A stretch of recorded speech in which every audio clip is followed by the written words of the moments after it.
Okay, well, it's 6 o'clock, so I think we can make a start. So before I do anything else, I'd like to invite you to join me in prayer. Good evening, Heavenly Parent and True Parents. We're back from our weekend for week 2 of joining the dots. I pray we can really engage ourselves now to receive your words, your Uncle William, and invite you to be here with us now. And I report this on behalf of all of my brothers and sisters here, and my name is Simon Rydell. Blessed family are Jew. Welcome back, everyone. Let me just mute you all. Okay, so thank you very much. Thank you very much, everybody, for coming. It's nice to see you all here again. Hope you all had a good weekend. Simi prayed that, what was it? You hear God's words through me or something? It's really not, I don't claim this is God's words. It's just, for me, it's just a conversation. I far prefer to be with real people in a real place where we can just talk and have a conversation instead of me just talking and talking.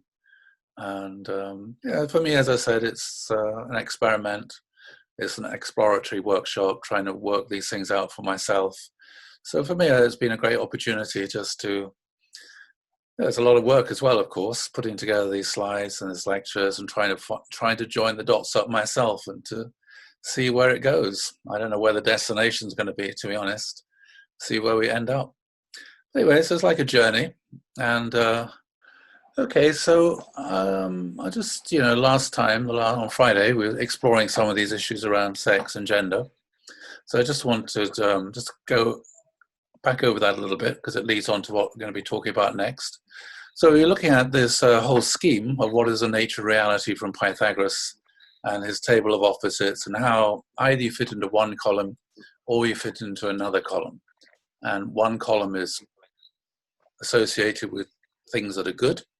The other column is associated with things that are bad or evil. And one column, the A column, has to dominate and rule and as much as possible really eliminate the B column. And we'll be looking at that later, either later on today or tomorrow, how that also affects the concept about development, and then in a few days' time about how it works in the realm of politics. Anyway, so this is Hesiod. So he was the person who came up with this, who wrote the story of the cosmogony, one of those early videos I showed you about the Greek view of the gods. And he described the first created woman simply as Kalon Kakon, the beautiful evil thing. She's evil because she's beautiful, and beautiful because she's evil. So again, that's this sort of idea that femininity is connected to evil. Then Aristotle, who was Plato's disciple and a much better philosopher in my opinion, but still he was basically working out of this kind of typology from Pythagoras. The male is by nature superior and the female inferior, the male ruler and the female the subject. So there, by the word subject, it doesn't mean subject in the way we usually use the word subject in the principle. It means subjected. So I'm the queen's subject. So the word subject there comes from subjugate. You subjugate somebody, then you make them into your subjects. Okay, so that's how the word normally functions in the English language. And so out of that, either you're one or the other, it's very easy to develop a sense of gender stereotypes. Gender stereotype for femininity, a gender stereotype for masculinity, or women are like this or are supposed to be like that, and all men are like this or are supposed to be like this. And it's the same with, and then of course this leads to an imbalance of power. Certain kind of jobs are assumed to fit women, generally get pushed into certain kind of jobs, and men into different kinds of jobs. So along with the gender stereotypes come the stereotype about roles and jobs and all that sort of thing as well. And so here we have a classic thing from 1950s America. Man is enjoying polishing his car, and the woman is so thrilled she's been able to polish her frying pan. And so the principle, though, view of the nature reality, though, as I said, it's different. The idea of dual characteristics, they're complementary, they're mutually attractive, and both are valuable, both are equally valuable. And also there's no suggestion that one side or the other side is good or evil. But also, when we look at trying to make sense of the nature of reality, we go to science. We know that there are only two sexes, female XX and male is XY, and a very, very microscopic proportion of people are not XX or XY because they have some kind of genetic, aberration. And as I said, this affects the physiology as well. And also the brains are different in terms of intelligence. You can see the average, I think it's a median or the mean, I can't remember now, is the same.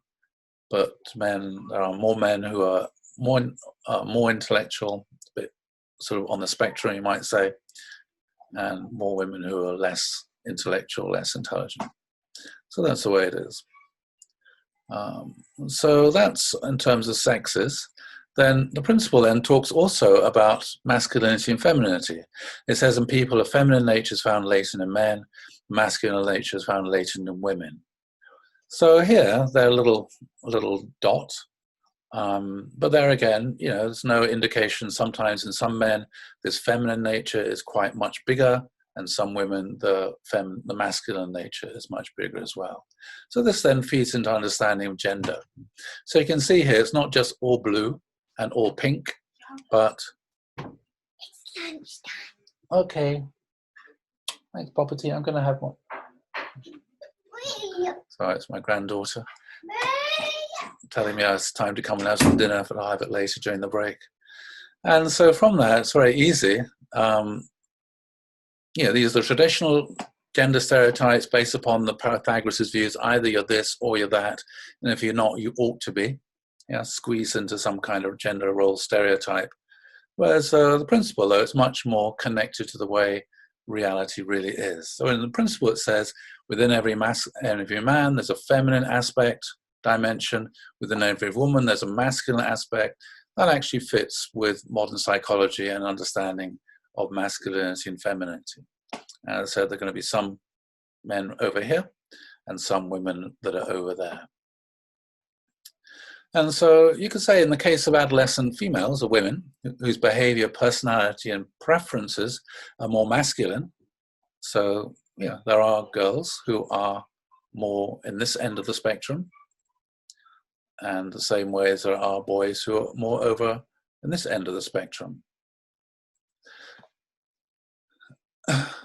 So in the case of adolescent females whose behavior, personality traits, and preferences are more masculine than most girls and most boys, she could be led to incorrectly conclude that she is really a male born in the wrong body. That child's parents could become confused as well, noticing how different their child's behavior is from their own, or from that of their peers. In reality, that child simply exists at the end of a behavioral spectrum, and sex atypical behavior is part of the natural variation exhibited both within and between the sexes. Personality and behavior do not define one's sex. In most cases, the thing that is now called gender identity likely is simply an individual's perception of how their own sex-related and environmentally influenced personality compares to same and opposite-sex people. Put another way, it's a self-assessment of one's stereotypical degree of masculinity and femininity, and it's wrongly being conflated with biological sex. This conflation stems from a cultural failure to understand the broad distribution of personalities and preferences within sexes and the overlap between sexes.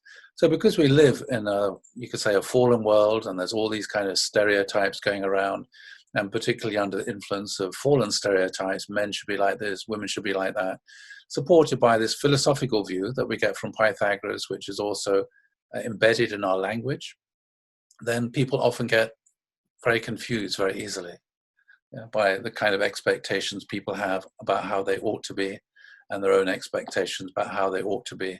And people start to get confused in this way. But that's often the case of people in adolescence, boys and girls, young men, young women. But generally speaking, people sort these things out. There's very, very few people that actually get stuck there. So what are the different things? I'm not an expert on any of this, but so, trying to figure out, well, what sex or gender am I or as a person? Well, obviously part of it's the biology. There's a DNA. You're either XX or you're XY. That can't be changed. then an expression of that is the physiology, not just the brain, but also, so obviously the sexual organs are different between a man and a woman. Again, there's a very small proportion of people who it's like not very clear whether they're one or the other, tiny proportion. So why is that? Well, a lot of these things also are affected by a time in the womb. So when a fetus is growing up in the womb, a child is growing up in the womb, then it gets lots of hormones from the mother. And sometimes you get more testosterone, some get less testosterone. So that also affects the way in which a baby develops in the womb. That's one influence. Also, the way a person is treated by their parents also, makes a difference upon how they grow up. Pink is for boys, pink is for girls, blue is for boys, and which toys you're expected to play with, etc., etc. Also, sometimes people experience sexual abuse. That also has a very damaging effect upon a person's sexual development and sense of what their sexuality is. Incredibly damaging. Also, there's certain social pressure and expectations from their peer group and at school and everything else to conform to a certain kind of stereotype. There's a lot of that going on as well. And again, sometimes people get very confused by that. They don't want to they don't feel like that's really what they are. And so again, that leads to a lot of confusion. Instead of a much more accepting, a much more inclusive kind of society to allow people, to fit in much more into that kind of spectrum. And out of all this develops an inner sense of self. And then also there are issues about same-sex attraction. And again, I think a lot of that is also connected to these things as well, whether people develop a same-sex attraction or not. As I mentioned on Friday, when I was growing up, I went to a boys' boarding school, had a very close friend, you could say fell in love with him, but it never went beyond something going on inside my head. And then I realized, I grew out of that. And so I would say for most people, it's just the way it is. It's just something one goes through all kinds of phases.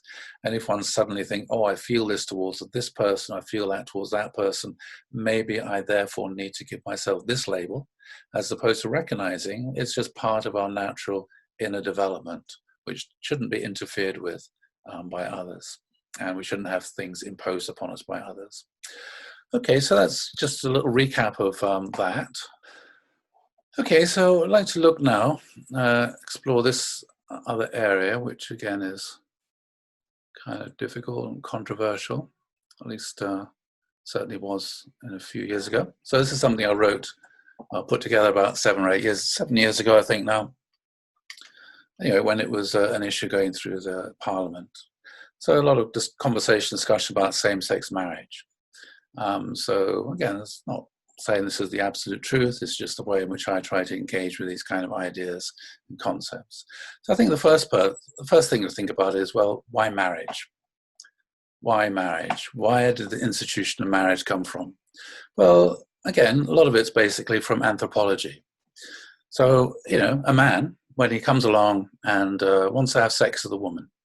So most young men, they think about sex 100 times a day. So when a man sees a very beautiful, young, healthy woman, naturally in his mind arise desires and thoughts, I want to have sex with you. And so when that happens, then a man might start to start talking to the person, is attracted towards this girl or this woman, starts talking to her, starts chatting to her, starts engaging in conversation, wants to make her laugh, maybe, takes her out for dinner, or to the cinema, and gradually wants to develop a relationship. But always at the back of the mind is this idea of having a sexual relationship with her.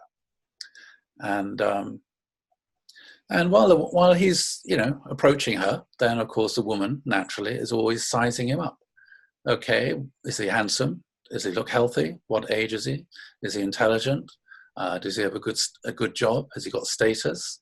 Does he smell? What's his hygiene like, etc., etc.? And so she's weighing this person up who she can tell is obviously, courting her.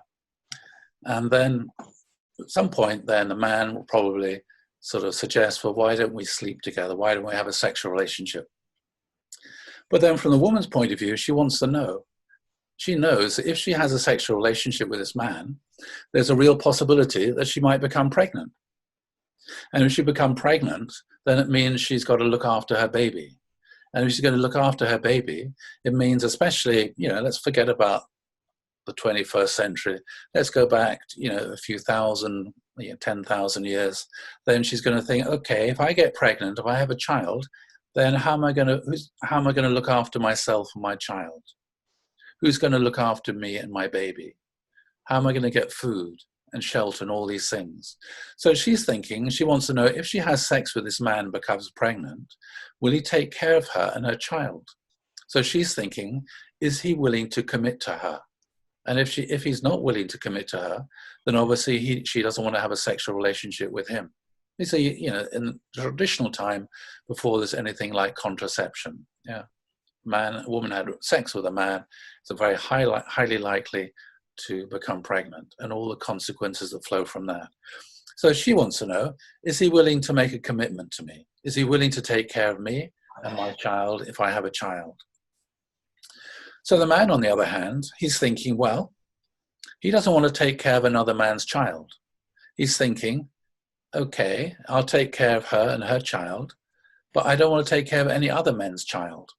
So he wants to know, will the woman only have sex with him? Is she willing to be monogamous? That's what he cares about. Having a lineage, having children, but he wants to only be taking care of his children. So he wants her, is she willing to be monogamous? So then they come to a deal. He promises that if she becomes pregnant, he will look after her and their child. And she promises that she will not have sex with any other men. That's the agreement. Then she also wants him not to have sex with any other women too, as she doesn't want his love, attention, resources shared with other women and their children. So is he willing to be monogamous as well? So the man wants the woman to be monogamous, and she wants him to be monogamous. It's all terribly practical. So they both want to have a monogamous relationship for their own very legitimate reasons. And this relationship for sex and the upbringing of children is called marriage. And marriage then, this institution of marriage, has existed since the dawn of time. And no matter how far you go back in any culture, you always find there's marriage between a man and one or more women. So it particularly benefits the women, and that's why traditionally women are given the marriage certificate. So what is marriage then? So it's a socially recognized lifelong union between a man and a woman for love, sex, and having children, and the upbringing of children. That's what it is. That's what it is in every country, in every culture. So all societies, I said, they have marriage. The form varies from monogamy, where it's one man, one woman, to polygamy, one man and quite a few women. In Muslim countries, it's up to 4 women by Islamic law. But it's always between different sexes because it exists for those purposes, love, sex, and having children. So as I said, all religions support marriage. So marriage itself as an institution predates religion, probably by thousands upon tens of thousands of years. You can find in many animals the same sort of relationship, the same sort of commitment you find among chimpanzees and the primates. Basically, they get married to each other. They're connected, they're committed to each other, basically for these reasons, for love, sex, marriage, love and sex, and having an upbringing of children. So all religions, as I said, they support marriage. And so religions then, they create rituals to formalize the marriage. So they create marriage ceremonies where people can come along and go through a ceremony and they can receive the community's blessing. So it becomes like an event. They get the community's blessing on the marriage and God's blessing on the marriage. And so religions then, they think about marriage. They invested marriage with a lot of theological meaning and also standards to protect it, such as rules against adultery. So again, all religions have a lot of rules around sexuality because they recognize sexuality and love are incredibly powerful. So that's why they have to be hemmed in by rules, because without those rules, like adultery, then adultery leads to the breakup of marriage, at least the release of incredibly powerful emotions, incredibly powerful jealousies, and as a result of that, to a lot of violence, and destruction for the individuals, for the society, for the family, and also badly affects the children. So that's why religions have come up with these kind of rules, lots of rules about who you're allowed to have sex with, who you're not allowed to have sex with, who you're allowed to marry, who you're not allowed to have married. So if marriage then is a social institution, which has existed since the dawn of time, does government or the state have the authority to change it, to radically change it? Marriage has existed before government existed. Marriage has existed before the state existed. And so traditionally, it was supported by religions. And then gradually, the support from religion was transferred over to the state. And the state then was expected to formalize traditional religious ideas about marriage. And then these became formalized. And so you have marriage laws passed by the state, which are a reflection of existing religious ideas about marriage, which themselves are a reflection of existing sociologically, anthropological views about marriage. So the question is then, does the government or the state have the authority to radically change the meaning of marriage? Well, we looked at this, I think, on Friday. Who has the authority to make law? So I said in the medieval world, the primary concept was not the state, but the law. The law was not made by politicians. It was part of the eternal order to be discovered by the study of custom and precedent. It was made by God and applied to king and peasant alike. So it says here it's made by God. So a lot of the laws then they're revealed in the scripture. They're revealed to Moses at Mount Sinai. That became the basis for Christian law, became the basis for European understanding about the nature of marriage. So there was no idea, no sense that the king or the government had the authority to make laws, because laws weren't made by the government or by politicians or by the king. They're there to be discovered. That's still the basis of English common law. So without the revolutionary idea that valid law might be created by an act of will, so that idea that laws could be created by an act of will, that all stretches back to the Roman concept of law. When Justinian said, I claim to have the authority, the word of the emperor is law. He claimed to have the authority to make and create law. And so in many countries in Europe, they came across, rediscovered the Justinian Code. They thought, that's great. We want that kind of power, the power to make law, the power to change the law, the power to recreate a different kind of society through using the force of law to do that. So without this revolutionary idea that the law might be created by an act of will and not simply discovered by an act of understanding, the modern theory of the state could scarcely have emerged. And so the lawmaking state became the source of legitimacy for all other forms of social organization. As a locus of sovereignty, it was unique. And so it's this then which gives modern day politicians and modern day government the idea that they have the authority to change the laws on marriage and lots of other things as well. Laws which are a reflection, expression of customs, which have existed for hundreds and thousands of years. They think, oh, we have the authority to change these laws that we never made ourselves. So that's seriously problematic. It's kind of issue, the legitimacy of the government and the authority of the government to make or change the law. Anyway, so let's explore what marriage is a bit more. What is marriage? It's a socially recognized union between a man and a woman for different things, for conjugal love. And so it's different to other forms of love. The love between a husband and wife, a man and a woman, is different to the love between a parent and... Oh, bye-bye. Lord. My granddaughter's putting in a cameo appearance there. So it's different to other forms of love. The love between a husband and wife is different to the love between a father and daughter. It's different to the love between a mother and son.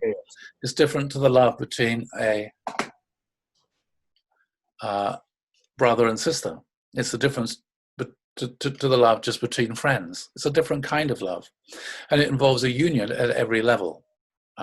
Psychological, mental, spiritual, physical, united at every level. And at the heart of marriage is sexual love. Without sexual love, then marriage is almost dead, really. And so the consummation of marriage in religious and Christian teaching, and also in the government law until recently, the consummation of marriage is defined as a union of sexual or reproductive organs of a husband and wife. So people may go through a ceremony, but if they don't actually have a sexual relationship, if their sexual organs don't become one with each other, interpenetrate each other, then they haven't consummated the marriage. And the marriage then can be annulled because they said you're not really married because you haven't actually had a sexual relationship with each other. And then again, in the law, adultery is defined as having a sexual relationship with a person one's not married to. So again, that's a sexual relationship, the union of sexual organs with somebody you're not married to. That's what adultery is. So marriage is also for companionship. It's for friendship. People regard each other as partners because they're working together, creating a home together, maybe working together, creating a business together. There's like a partnership as well. Marriage is also for love, place to experience love, care, look after each other, encourage each other, support each other in whatever way. So again, that's another important aspect of marriage. And it's something unconditional. You know that person is committed to you.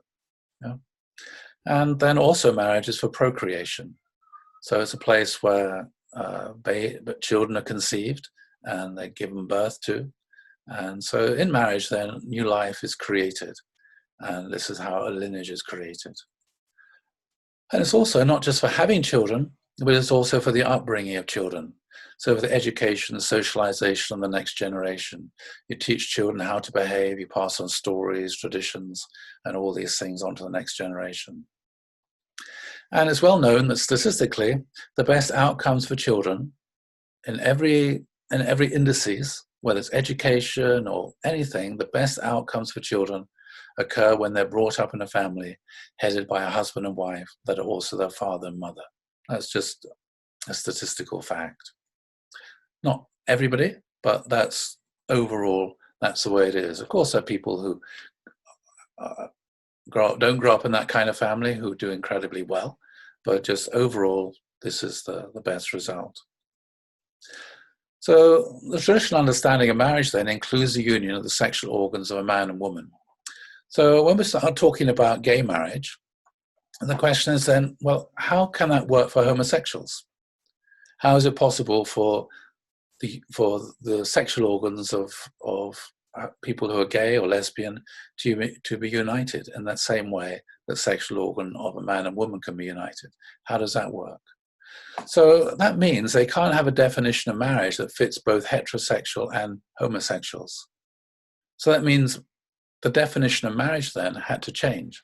When gay marriage was introduced in 2013 into the United Kingdom, then the definition of marriage changed because they realized homosexuals can't get married in the traditional meaning of the word because they can't have a sexual relationship. So secondly, the notion of non-consummation as grounds for annulment was removed. So whereas in traditional marriage, heterosexual marriage, if the marriage isn't consummated, then the marriage could be annulled. But obviously, since homosexuals can't actually have a sexual relationship, then that was removed. The concept of annulment just doesn't work anymore. Also, traditional marriage is, as evolved and developed for the purpose of procreation.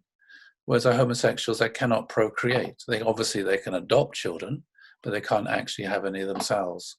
Although, of course, with modern medical things, that it is possible for homosexuals to have children, but without modern medical intervention, it's not possible.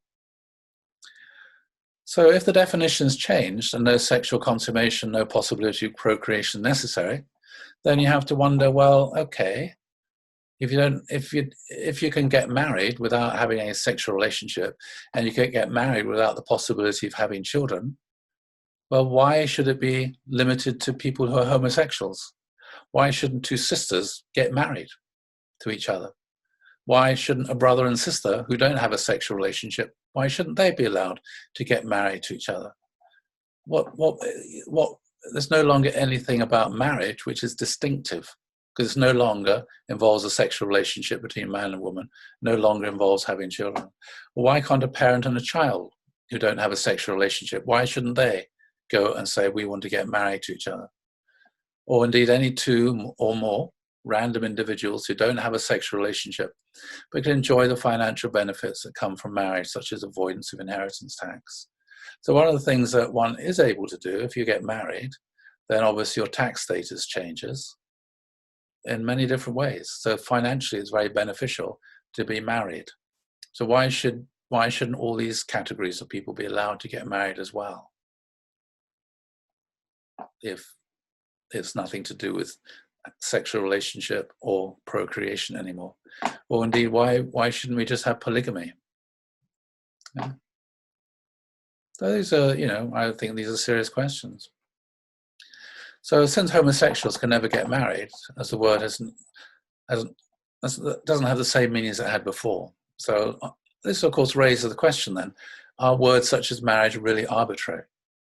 So this institution developed between a man and a woman for sexual relationship and love and support and partnership and having children and bringing up children and creating a family. So that's that institution of the relationship between a man and woman with these two characteristics, having sex and having children.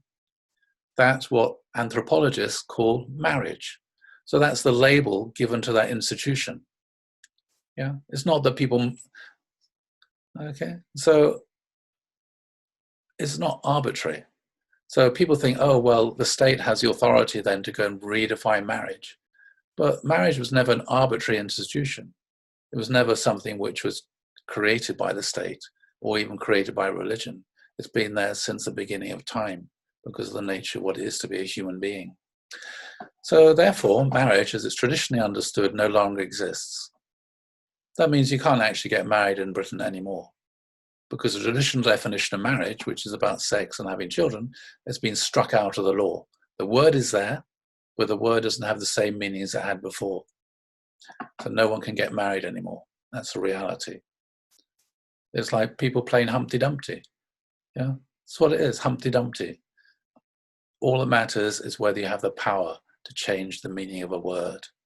And that's what we're talking about here. So what's the solution here? Well, this is my suggestion. You should keep marriage for the relationship between a man and woman, because it's always been like that. And then create a different legal institution with different name for homosexuals with similar legal rights and tax status. So that's what was introduced in the UK, civil partnership, which is fine.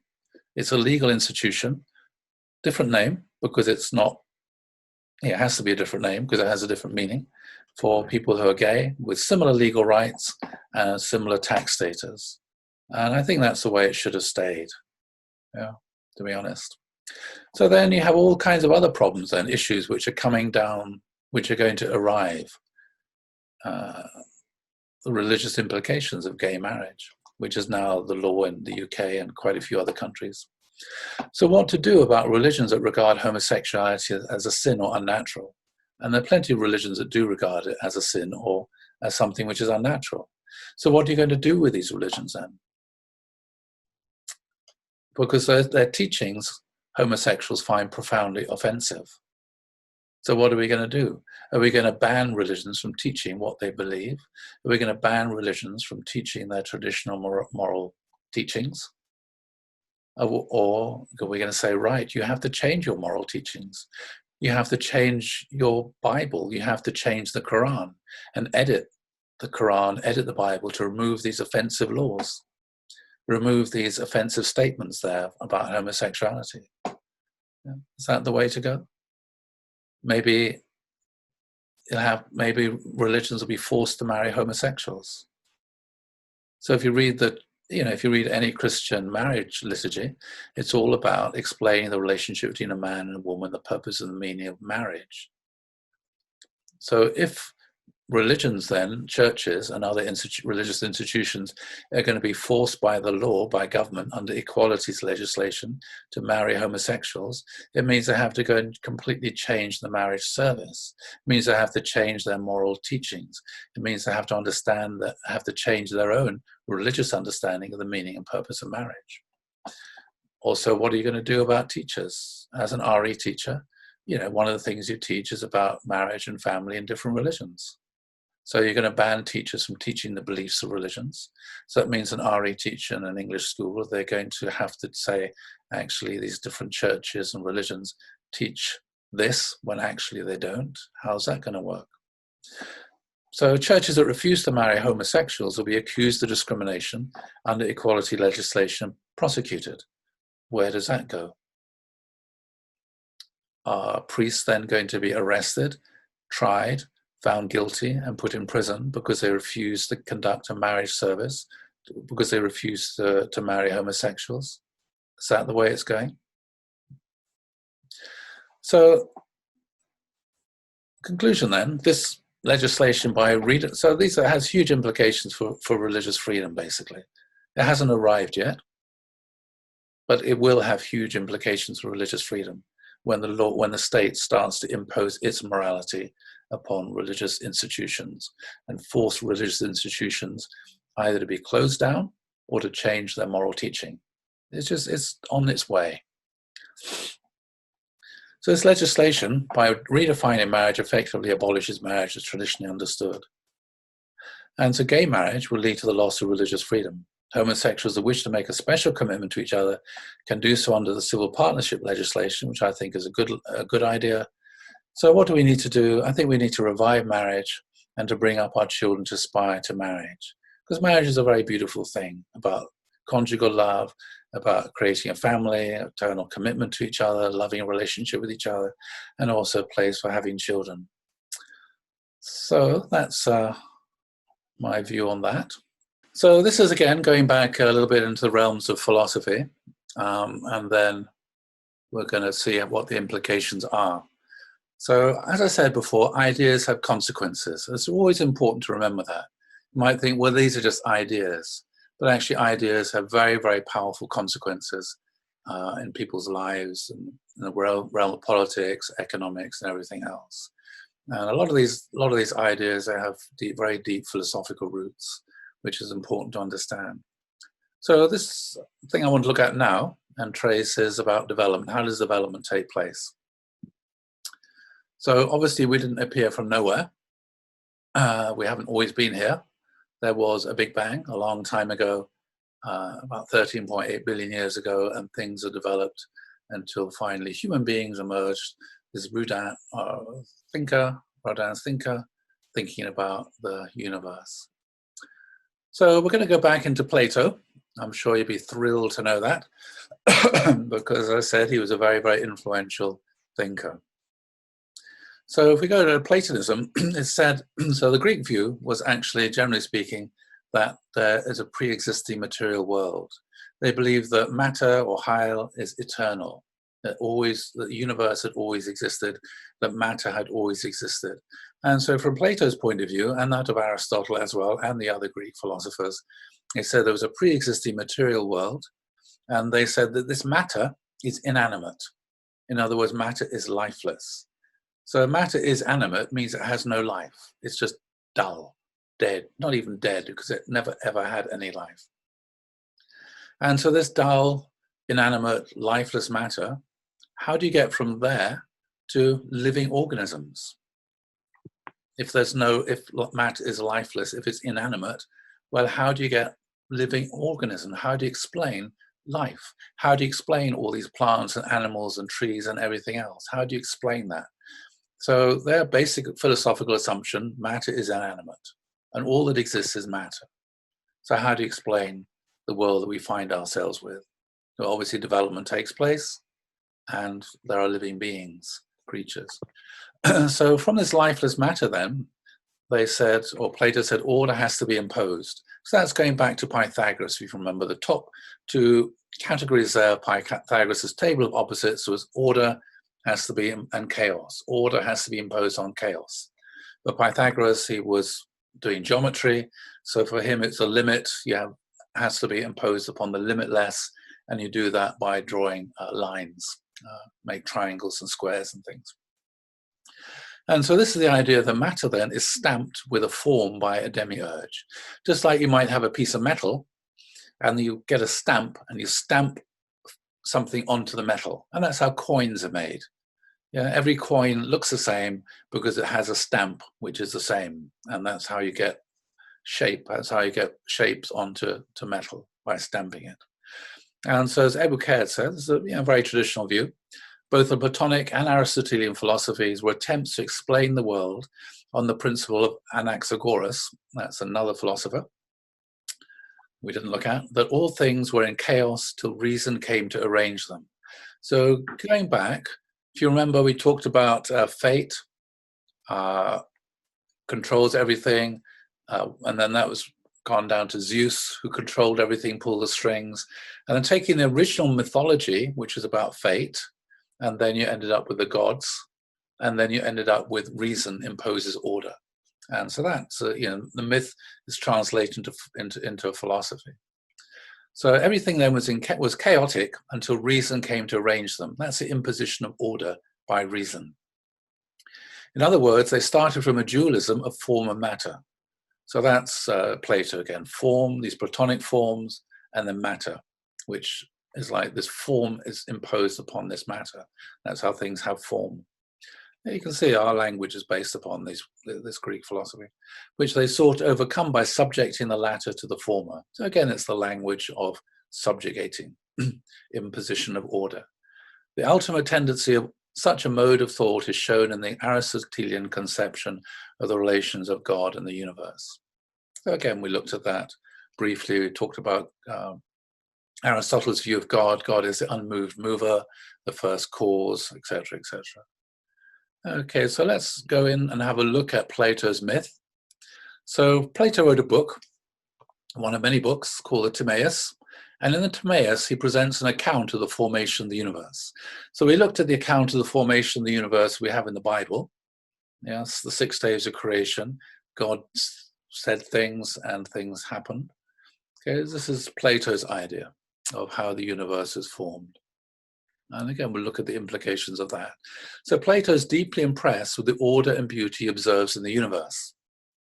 Like lots of people, you look around, it's so orderly, it's so beautiful, and his project in the dialogue is to explain that order and beauty. So it's a dialogue, it's a conversation between different thinkers or characters in this book.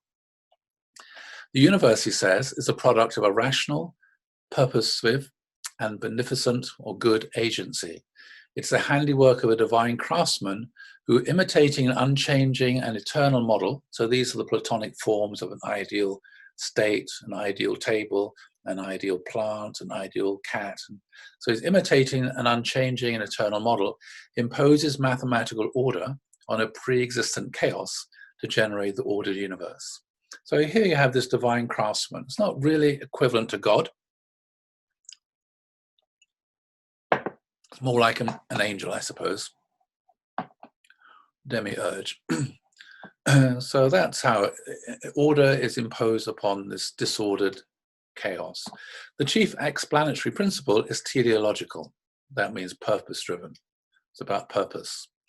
The universe as a whole, as well as its various parts, are so arranged as to produce a vast array of good effects. So it's designed like this for a purpose to produce this huge array of good, beautiful things. It strikes Plato strongly that this arrangement is not by chance. Yeah, because how could it happen by chance? Chance is just random. Chance is chaos. Chance is random chaos. How can order come out of chaos? So he said it's not by chance, but the outcome of deliberate intent of intellect. You have someone doing the designing, represented by the figure of the craftsman who plans and constructs a world that is as excellent as its nature permits it to be.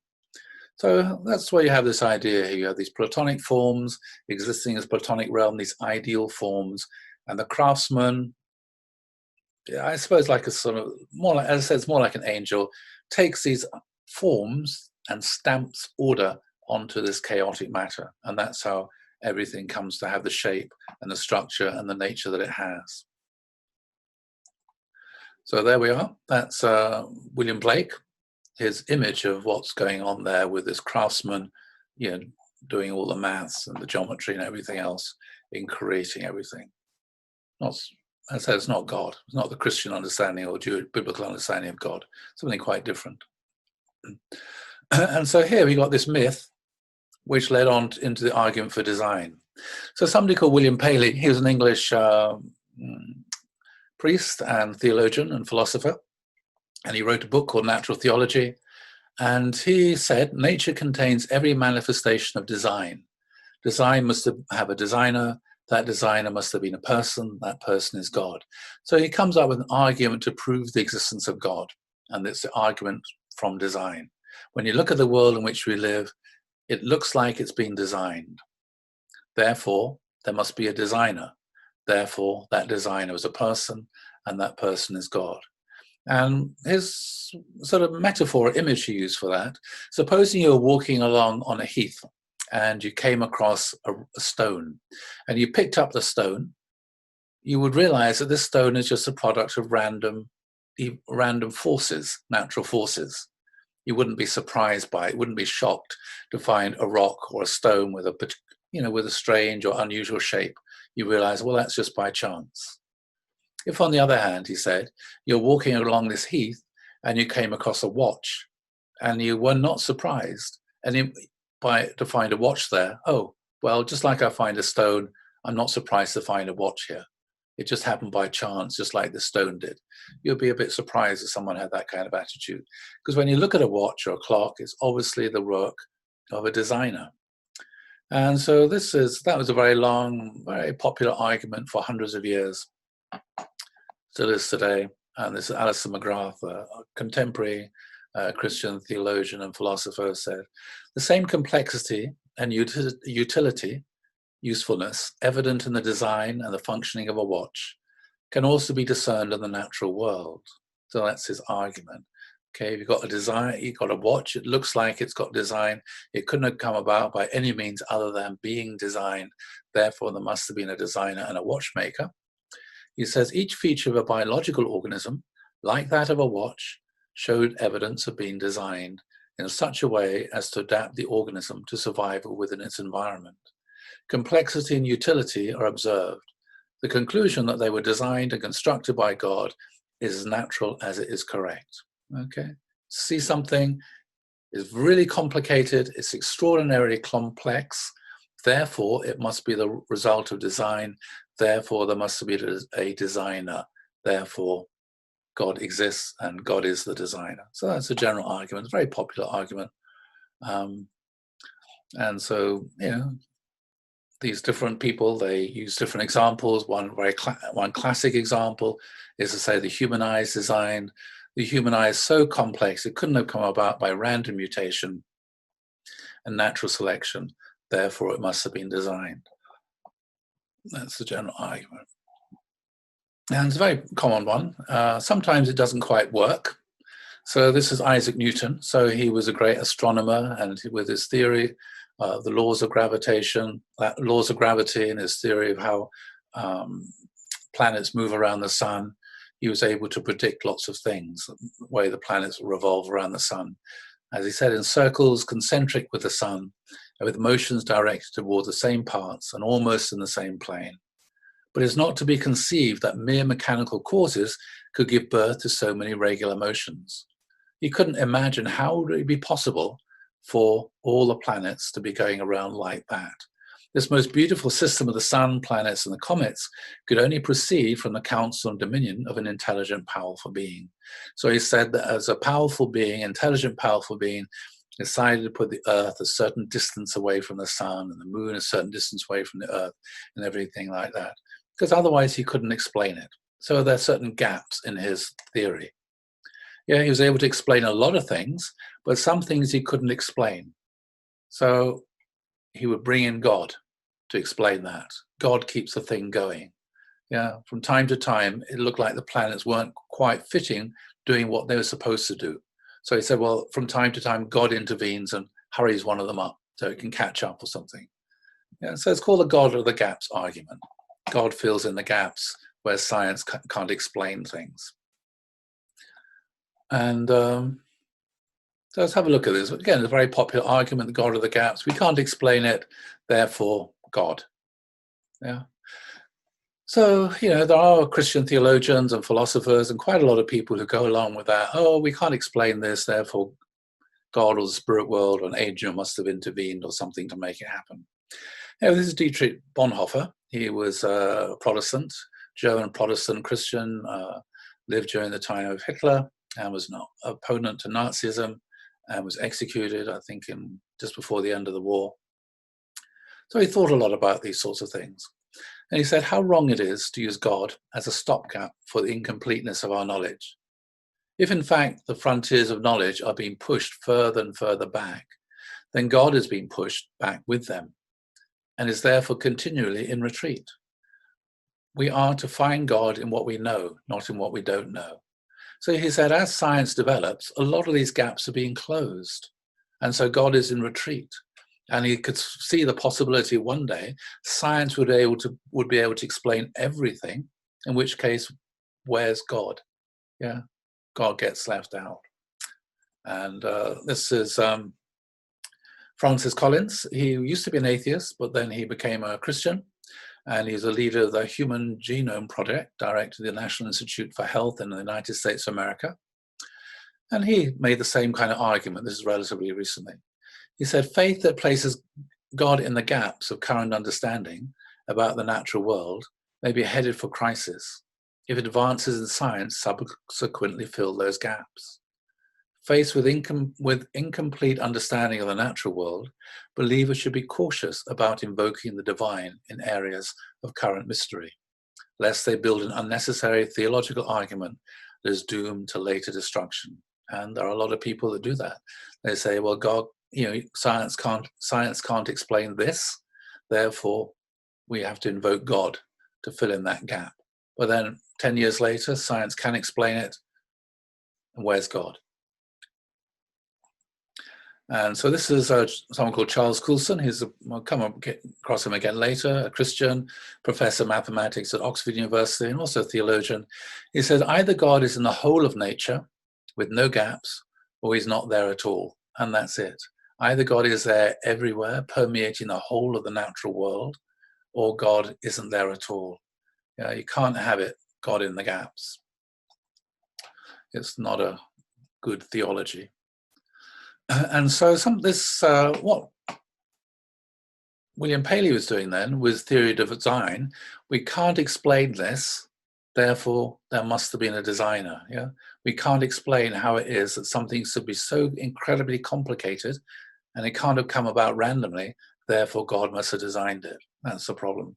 So there's this theory going around today. It's like a new version of William Paley, a new version of the God of the Gaps. It's called intelligent design. I know some of you may have come across it. So the theory of intelligent design, this is taken from the Intelligent Design website, Discovery Institute. The theory of intelligent design is an effort to empirically detect whether apparent design in nature, acknowledged by virtually all biologists, is genuine design, the product of an intelligent cause, or simply the product of an undirected process, such as natural selection acting on random variations. So the point is, something looks like it's been designed, but actually it may have come about just by random processes. Sometimes you can lie on the ground and look at the sky, and if you use your imagination, you can imagine all kinds of shapes and faces appearing in the clouds. Yeah? Is that designed? No, it's just random processes produce things that look like they're designed. Yeah? They're cloud-like formations which actually just come about through natural processes. They look like they're designed, but they're not. So how do you decide if something is the product of design or not? And I think a lot of these people, the intelligent design people, say, it's so complicated, it must have been designed. So they're imposing the idea that it was designed, when actually it might be possible to come up with a purely natural explanation of why it came about. But also they've got assumptions in this sentence here. Or it's either or for them. Either it's designed, or it's a product of undirected processes and random variations. That's an assumption that these processes are undirected and that the variations are random. Yeah, for them it's either this or that. But there is actually a third alternative, that the processes are directed, but they're not the product of design, and the variations aren't necessarily random. We'll look at that later. So the theory of intelligent design holds that certain features of the universe and of living things, there's something called irreducible complexity. So they say there's some things which are so complicated, it's impossible for them to ever come about other than to have been designed. They call it irreducible complexity. Best explained, they say, by an intelligent cause, not an undirected process, such as natural selection. Again, it's an assumption that natural selection is undirected. So they say, natural processes, they say, are insufficient to produce the information in DNA or to explain the irreducible complexity of flagellum of E. coli. E. coli is a bacteria which has got a little tail that wiggles around like that, and it's impossible for that flagellum to have just evolved.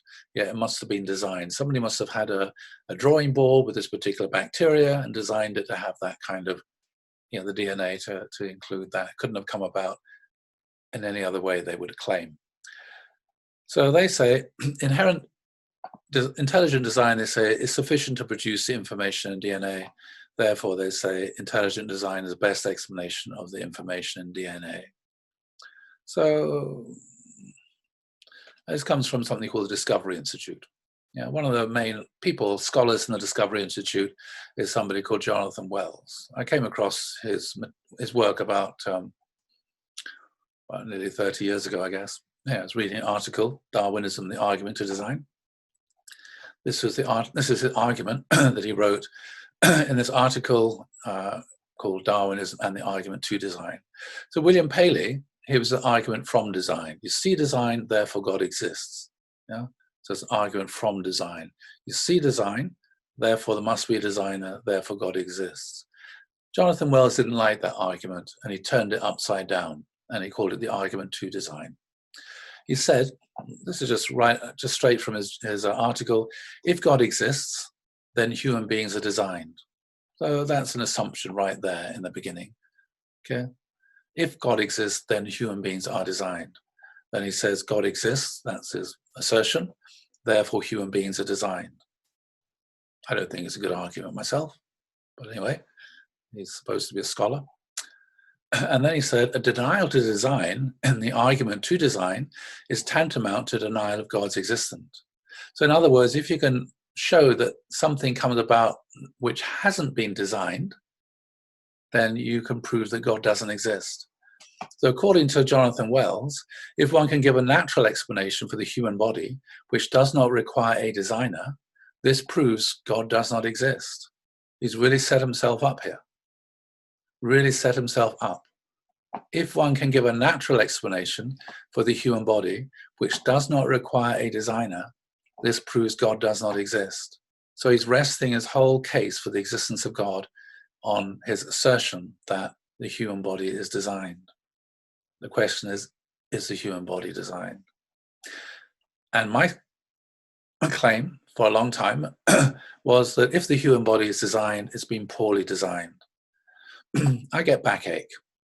Why? Because the weakest part of the back is at the part just above your hips.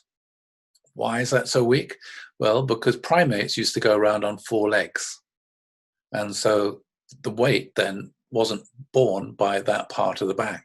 But when human beings started to walk around on 2 legs, then all this heavy weight at the top of the body then became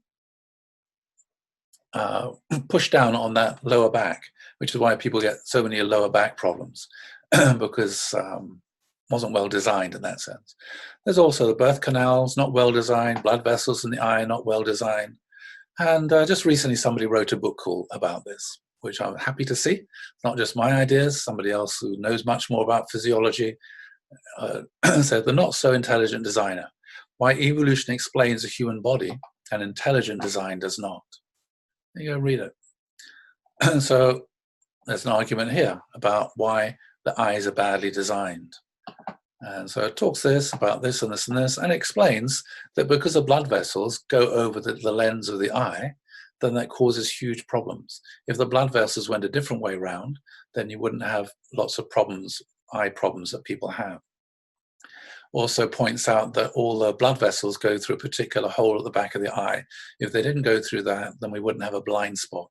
So there's lots of different things. And she's got a whole book on different features in the human body, which if you were actually starting from scratch with a piece of paper and engineering or on a computer screen, you wouldn't design the human body the way it is, because you design it better without all these problems in it, which the human body has, because the human body is not designed, it's a product of the process of evolution. And some of the reason why some nerves run through a particular part in the human body is because of a decision that was made during the time of the fishes. Well, that's another question. So there are certain limits society have acknowledged. I wasn't going to talk about this. Anyway, can't remember why. That's just a leftover slide from something else. So what about this whole process of evolution then? So fact and theory of evolution. So I'd say it's a fact that change over inheritable traits over time. A lot of these things are to do with language. But what is a theory? Theory of evolution is the mechanism through which these changes happen. I think it's a fact that things have evolved, things have changed. Biology is change of inheritable traits of biological organisms over generations, also known as descent with modification. So these things are facts. The theory is, how do you explain it? And that's where there's a lot of controversy. And so what is the evidence for evolution? So this is going all the way back to Darwin, for example. It would be homology, the common features due to common ancestors. So for example, if you look at these creatures here, there's a salamander, which is an amphibian, I think. Toad is an amphibian. Crocodile is a reptile. A bird is a modified reptile with feathers. A bat is a mammal. A whale is a mammal that lives in the sea. And a mole is a mammal that lives underground, and there's a human being. And you see they all have 5 fingers in common. Yeah, or a modification of them. They've all got 5 fingers. From amphibians all the way through birds, reptiles, and mammals. So that's interesting. Why have they all got 5 fingers? Now, if you were to design a motor car, a motor vehicle, how many wheels have motor vehicles got? Well, you design a motor vehicle for the purpose for which it is to be used for. So, for example, most cars have got 4 wheels. That works best for a car. On the other hand, if it's a truck or a lorry, then it has to carry a heavy weight. So trucks have probably 6 wheels. Lorries have up to 14 wheels. Yeah, because it has to carry a very, very heavy weight. If you're driving a tank and it's going over rough ground, well, wheels aren't much use. So they have tracks. A motorbike, on the other hand, has 2 wheels. Tricycles have got 3 wheels. So they all have a different number of wheels, and the number of wheels they have is decided by the designer as what's best suited for that particular purpose. So it's surprising then, well, why would all vertebrates then have this common thing if they're not one connected to the other in some particular way? Why would this demiurge, why would this designer design everything with just 5 fingers? And some of them, of course, become,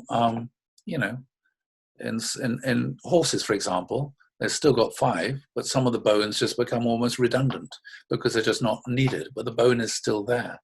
The finger's still there. It's just become shriveled up so much. Okay, so what other evidence is there for evolution? Well, all known life is based on DNA. Well, that's also interesting. That means life has one origin. Yeah, all life is one. So there's a unity of all living creatures. All life is based upon DNA, which means everything that's alive is related in some way to everything else, which is interesting. So if there was a designer, why would they just use one particular molecule, DNA? Why not other molecules instead, or as well? Again, if you look at the fossil record, you can see new species appear, and there's a growth in complexity. Well, that's interesting. Why do some species disappear? And why over time is there this growth in complexity? What were these earlier species? Were they just trials? Were they experimental prototypes, which sort of were replaced by more complex ones? Some of these incredibly primitive animals, though, have managed to survive. Like crocodiles, for example, incredibly primitive, and there are various, incredibly primitive creatures that still survive from a much earlier time, like the time of the dinosaurs. So most of the dinosaurs got wiped out, maybe by a meteorite strike or something, an ice age, but there are still some creatures from that period, very primitive creatures, not much complexity, which still survive. So again, the fossil records suggest there's been this evolution. So how about the human eye then? So this is a classic example for both creationists and for Darwinians. So as I said, creationists, they say the human eye is so complex, it couldn't have come about by random mutation and natural selection.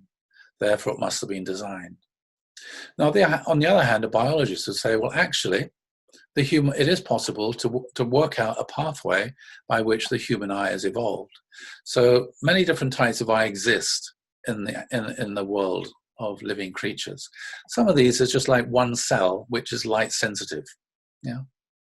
But over a certain amount of time, it's possible for these light sensitive cells to be modified. And this one here, after 35,000 generations, it's possible for it to become like a lens. And a lens, of course, will focus the light more. And so this creature, which has got this, it has more light sensitivity than this one here.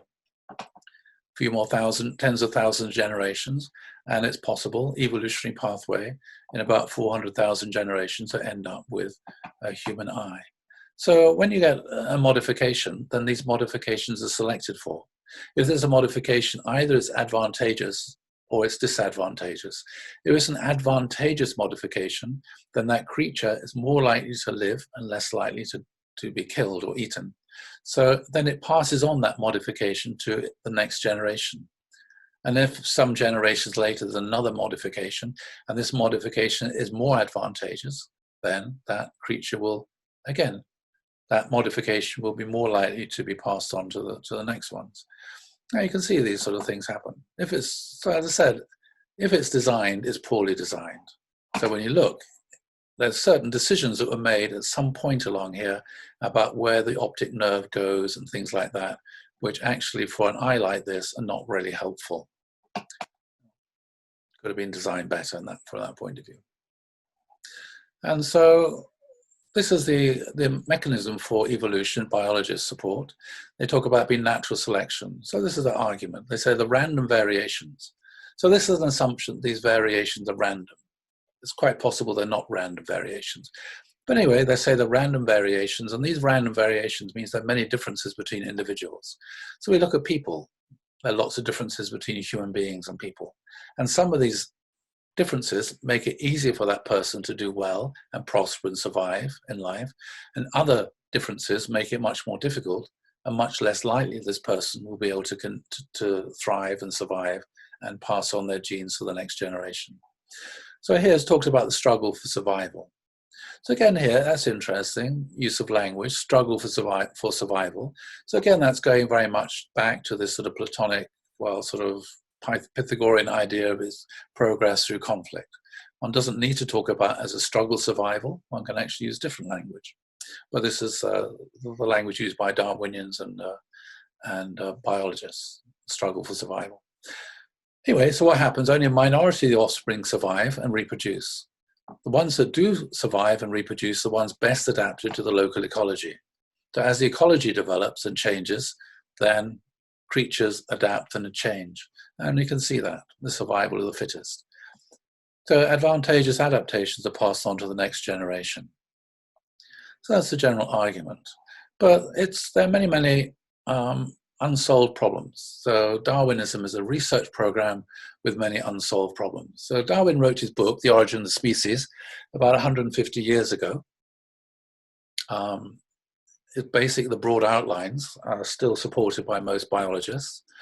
The book's 150 years old, so of course, if someone were to write a new book, they would obviously update it. Yeah, so people can always criticize Darwin's theory in the origin of the species and say, well, he's got this wrong and this wrong and this wrong.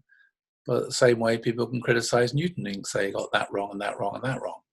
But you don't trash Isaac Newton and dump the theory of his theory of the laws of gravity because it's been superseded by Einstein.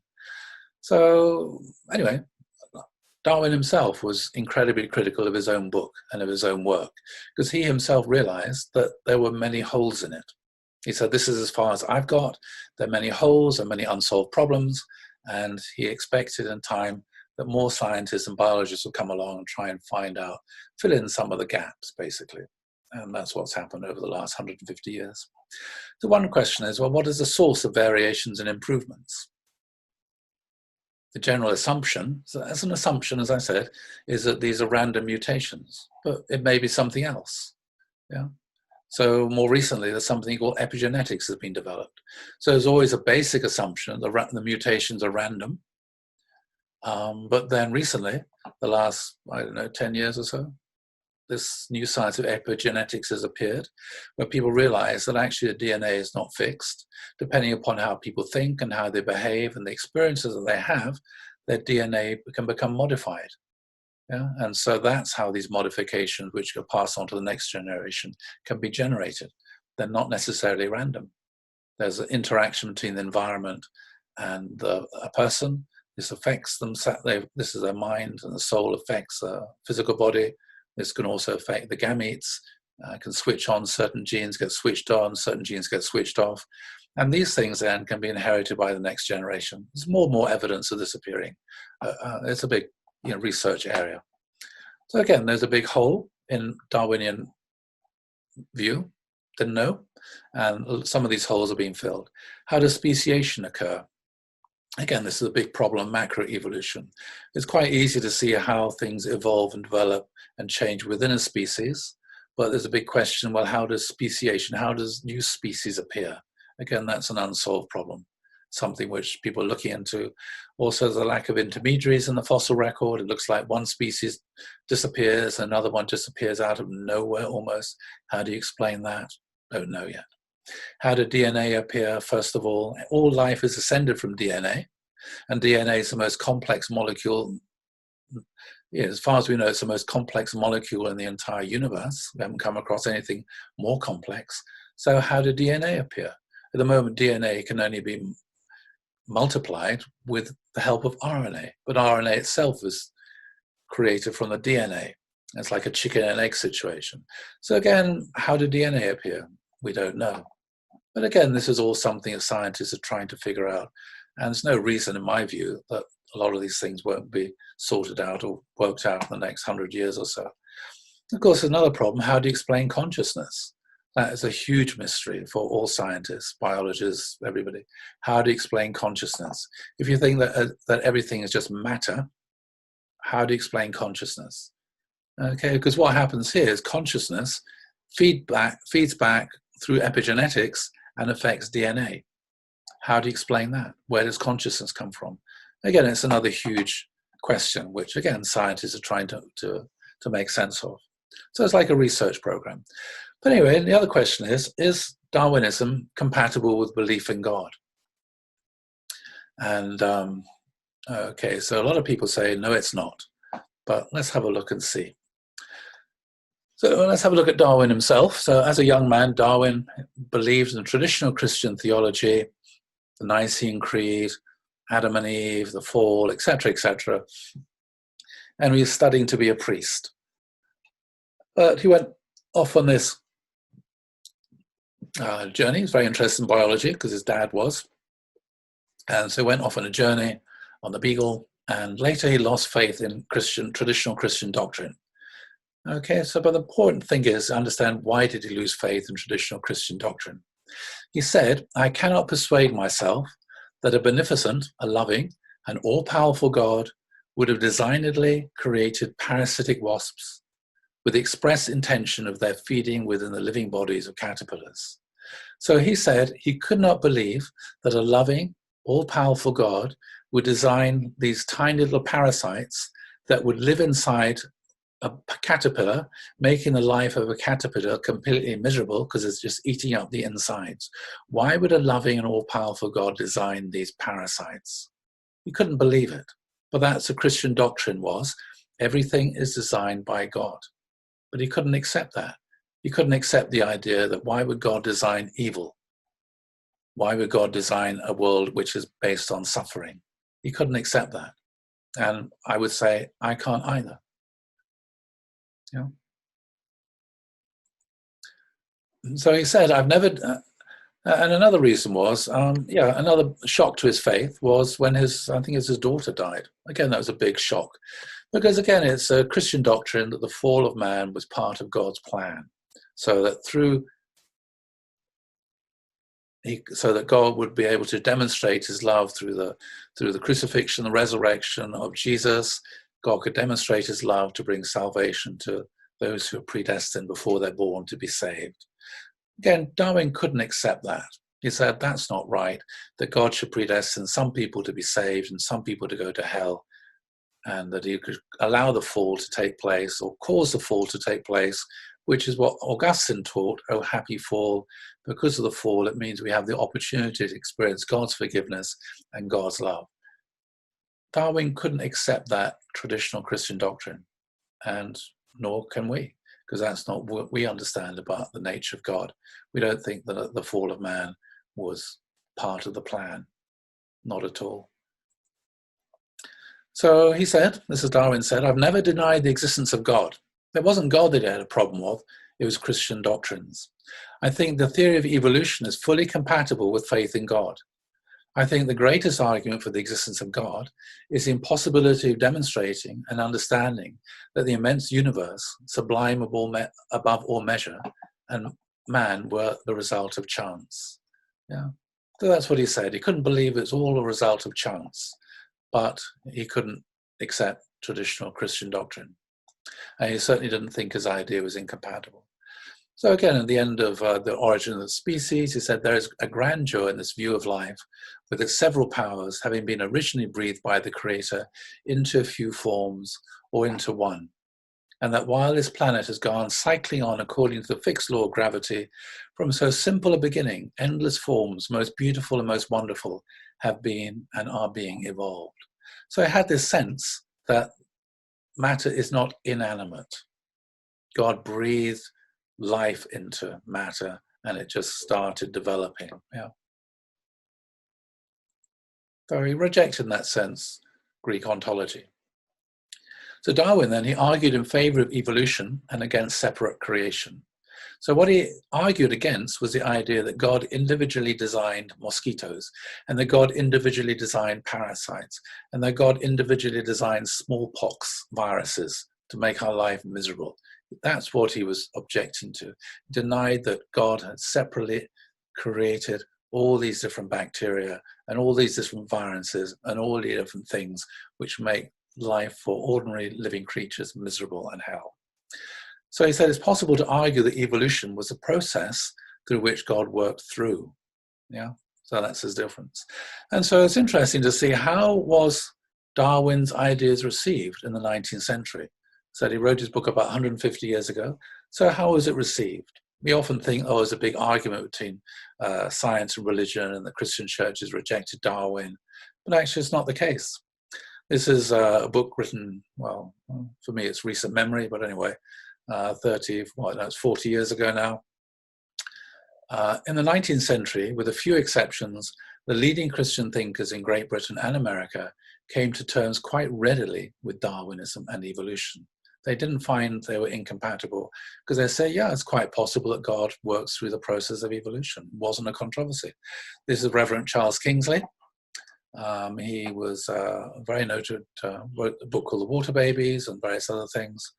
And he said, it's just as noble a conception of deity to believe that he created primal forms capable of self-development, and to evolve, in other words, as to believe that he required a fresh act of intervention to supply the gaps which he himself had made. So it's just a different way of conceiving the relationship between God and the natural world. And for ordinary Christians in England and America, it wasn't regarded as a problem, an issue. So it has become an issue more recently because you get fundamentalists who some people might have encountered. So fundamentalists are people who are literalists. They say the Bible is the inerrant word of God. So fundamentalism is a branch of Christianity. It developed in America in the late 19th, early 20th century. I mentioned this before, I think, on my first lecture last week. because people were getting a bit confused. And so how do you deal with that confusion from the Enlightenment? One way is to revert back to fundamentalism, to neo-orthodoxy, and to say we want certainty in our life. The Bible is the inerrant word of God. Therefore, everything in the Bible is literally true. Therefore, when it says in the Bible, God created the world in 6 days, it must be true. Then when people say, what about the fossil record?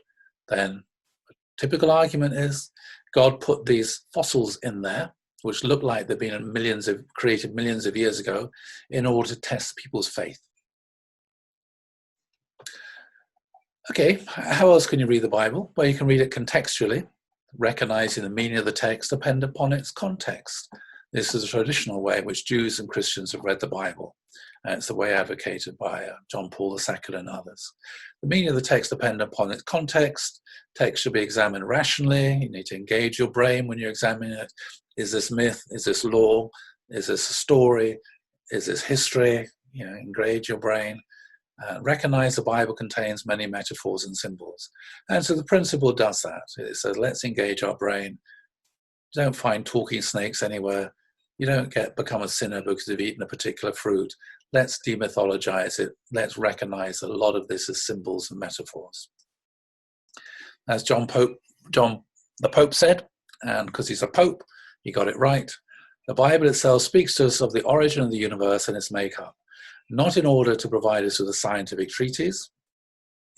It's not that genre of literature, unlike what fundamentalists think, but in order to state the correct relationship of man with God and with the universe. It's a myth. And then let's see what the Pope said. What's the Catholic view of this thing then? So John Paul II, my clock stopped. Oh, okay, I should stop. Okay, let's finish this quickly. John Paul II, the Pope said, new findings lead us toward the recognition of evolution as more than a hypothesis. In fact, it is remarkable that this theory has had progressively greater influence on the spirit of researchers following a series of discoveries in different scholarly disciplines over the last 150 years. And before Darwin, actually, David Hume was one of the originators of the theory of evolution. The convergence in the results of these independent studies, which is neither planned nor sought, constitutes in itself a significant argument in favor of the theory. And this is Pope Benedict, the last Pope. Since it has been demonstrated that all living organisms on the earth are genetically related, they've all got DNA, all based on DNA, it is virtually certain that all living organisms have descended from this first organism. Converging evidence from many studies in the physical and biological sciences furnishes mounting support for some theory of evolution to account for the development and diversification of life on Earth, while the controversy continues over the pace and mechanism. So again, it regards evolution as a fact, things have evolved. What is still a matter of controversy and continuing scientific research is the mechanism. And John Paul II again, theories of evolution, which because of the philosophies which inspire them, regard the spirit as either emerging from the forces of living matter or as a simple epiphenomenon of that matter, are incompatible with the truth about man. So saying that theories of evolution which are entirely materialistic are incompatible with the truth about man, because man has a soul. Man has consciousness which cannot be reduced just to matter. So there are some theories which are entirely materialistic, and he rejects that and say because it doesn't actually fit the facts. It cannot explain the spiritual dimension of a human being, or indeed other animals.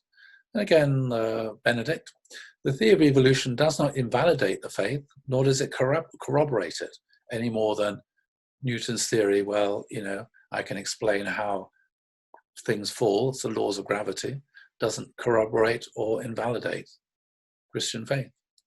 But it does challenge the faith to understand itself more profoundly, and thus to help man to understand himself and to become increasingly what he is, the being who is supposed to say thou to God in eternity. So again, it's a challenge, but it means we need to go more deeply into our philosophy and our theology to understand our faith more deeply, not to reject it, but to go more deeply into it. And the question is then, is there any room for God? Well, there is, but I'll talk about that tomorrow. Okay, so I'll stop sharing now. And I hope I haven't offended too many people. So I always get myself into a lot of trouble when I start talking about the theory of evolution. But I thought I'd call on the Pope, various popes, to support me that it's quite okay to recognize the theory of evolution and still believe in God. And then we'll look at the principle, how the principle then is related to this in a day or two. All right, so it's been great seeing you all. It's now 8:02. I don't want to detain you any longer. So, Simi, do you want to draw us all to a close? Yes, please join me in prayer, everyone. Good evening, Heavenly Parent and True Parents. Thank you so much for today's session. Perhaps you didn't speak through Uncle William today, but we still had some very insightful words and a lot of food for thought.